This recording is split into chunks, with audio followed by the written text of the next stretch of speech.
Em dezembro de 2019, as autoridades chinesas notificaram ao mundo que um vírus estava se espalhando por suas comunidades. Nos meses seguintes, espalhou-se para outros países, com o número de casos dobrando em poucos dias.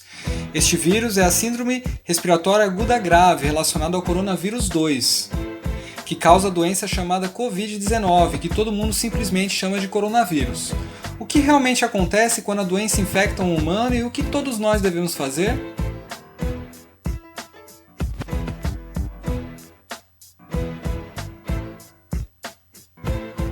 Um vírus é apenas uma casca em torno de um material genético e algumas proteínas, podendo se argumentar não se tratar nem mesmo de um ser vivo. Ele só pode se reproduzir entrando em uma célula viva. Corona pode se espalhar através de superfícies, mas ainda é incerto quanto tempo podem sobreviver nela. Parece que sua principal maneira de se espalhar é por gotículas, quando as pessoas tossem ou se você tocar em alguém que está doente depois no seu rosto ou esfregar seus olhos ou nariz. O vírus começa sua jornada aqui e depois pega uma carona para regiões ainda mais profundas do corpo. Seus destinos são os intestinos, o baço, os pulmões, onde pode ter o efeito mais dramático. Mesmo apenas alguns coronavírus podem causar uma situação bastante dramática. Os pulmões estão revestidos por bilhões de células epiteliais. Essas são as células da fronteira do seu corpo que revestem seus órgãos e mucosas, esperando para serem infectadas. O corona se conecta a um receptor específico nas membranas de suas vítimas para injetar seu material genético. A célula, ignorante do que está acontecendo, executa as novas instruções que são bem simples: copiar e remontar. Ela se enche de mais e mais cópias do vírus original até atingir um ponto crítico e receber uma ordem final: autodestruição. A célula meio que derrete, liberando novas partículas de corona prontas para atacar mais células. O número de células infectadas cresce exponencialmente. Após cerca de 10 dias, milhões de células do corpo estão infectadas e bilhões de vírus invadiram os pulmões. O vírus ainda não causou muitos danos, mas agora ele vai liberar uma fera real em você, seu próprio sistema imunológico. O sistema imunológico, que existe para protegê-lo, pode ser realmente perigoso para si mesmo e precisa de uma boa regulação. À medida que as células imunológicas entram nos pulmões para combater o vírus, o corona infecta algumas delas e cria uma confusão. As células não têm ouvidos nem olhos, elas se comunicam principalmente através de pequenas proteínas de informação chamadas citocinas. Quase toda a reação imune importante é controlada por elas. O corona faz com que as células imunológicas infectadas exagerem e ordenem assassinatos sangrentos. De certa forma, coloca o sistema imunológico em um frenesi de combate e envia muito mais soldados do que deveria, desperdiçando seus recursos e causando danos. Dois tipos de células em particular causam estragos. Primeiro, os neutrófilos, que são ótimos para matar coisas, incluindo nossas células. Quando chegam aos milhares, eles começam a bombardear enzimas que destroem tanto amigos quanto inimigos. O outro tipo importante de célula que entra em frenesi são os linfócitos T citotóxicos, que geralmente ordenam que as células infectadas cometam suicídio. Confusos como eles estão, eles começam a ordenar células saudáveis para se matarem. Quanto mais células imunológicas chegam, mais danos causam e mais tecido pulmonar saudável elas matam. Isso pode ficar tão ruim que pode causar danos irreversíveis permanentes que levam à deficiência ao longo da vida. Na maioria dos casos, o sistema imunológico recupera lentamente o controle. Ele mata as células infectadas, intercepta os vírus que tentam infectar novas células e limpa o campo de batalha. A recuperação começa e a maioria das pessoas infectadas pelo corona passa por isso com sintomas relativamente leves, mas muitos casos se tornam graves ou mesmo críticos. Não sabemos a porcentagem porque nem todos os casos foram identificados, mas é seguro dizer que há muito mais do que gripe. Em casos mais graves, milhões de células epiteliais morreram e com elas o revestimento protetor dos pulmões desapareceu. Isso significa que os pequenos sacos de ar dos alvéolos, através dos quais a respiração ocorre, podem ser infectados por bactérias que geralmente não são um grande problema. O paciente pega pneumonia, a respiração fica difícil ou até falha e os pacientes precisam de equipamentos respiradores para sobreviver.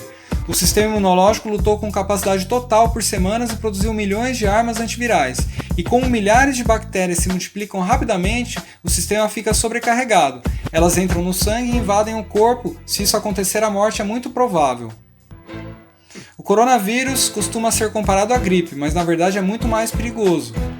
Embora seja difícil definir exatamente a taxa de mortalidade durante uma pandemia em curso, sabemos com certeza que é muito mais contagioso e se espalha muito mais rápido que a gripe. Existem dois futuros para uma pandemia como a de corona, o rápido e o lento. Qual futuro veremos depende de como todos reagimos à pandemia nos primeiros dias do surto. Uma pandemia rápida será horrível e custará muitas vidas. Uma pandemia lenta não será lembrada pelos livros de história. O pior cenário para uma pandemia rápida começa com uma taxa muito rápida de infecção porque não existem contramedidas para desacelerá-la. Por que isso é tão ruim? Em uma pandemia rápida, muitas pessoas adoecem ao mesmo tempo. Se os números ficarem muito grandes, os sistemas de saúde não conseguirão suportar a pandemia. Não há recursos suficientes, como equipe médica ou equipamentos como respiradores, para ajudar todo mundo. As pessoas vão morrer sem tratamento. À medida que mais profissionais de saúde adoecem, a capacidade dos sistemas de saúde cai ainda mais. Se esse for o caso, decisões horríveis deverão ser tomadas sobre quem viverá e quem não viverá. O número de mortes aumenta significativamente em um cenário como esse. Para evitar isso, o mundo, ou seja, todos nós, precisamos fazer o possível para transformar isso em uma pandemia lenta. Uma pandemia é desacelerada pelas respostas certas, especialmente na fase inicial, para que todos que adoecem possam receber tratamento e não haja pontos de crise com hospitais sobrecarregados. Como não temos uma vacina para o corona, temos que projetar socialmente nosso comportamento. Para agirmos como uma vacina social, isso significa simplesmente duas coisas: não ficar infectado e não infectar os outros. Embora pareça banal, a melhor coisa que você pode fazer é lavar as mãos. O sabão é realmente uma ferramenta poderosa. O coronavírus está envolto no que é basicamente uma camada de gordura. O sabão quebra essa gordura e o deixa incapaz de te infectar. O sabão também deixa suas mãos escorregadias e com os movimentos mecânicos da lavagem, os vírus são levados embora. Para fazer isso, lave bem as mãos, como se você tivesse acabado de tocar em algumas pimentas e quisesse colocar suas lentes de contato em seguida. O próximo passo é o distanciamento social, o que não é uma experiência agradável, mas uma coisa boa a se fazer. Isso significa sem abraços e sem apertos de mão. Se for possível ficar em casa, fique, para proteger aqueles que precisam estar fora de casa para que a sociedade funcione.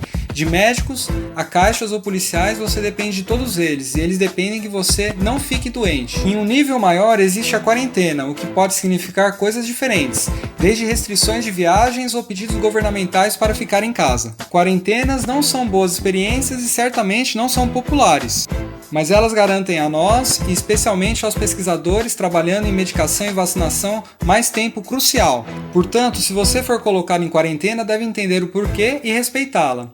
Nada disso é divertido, mas olhando para o bem maior é um preço realmente pequeno a se pagar. A questão de como as pandemias terminam depende de como elas começam. Se começarem rapidamente, com uma subida íngreme, elas terminam mal.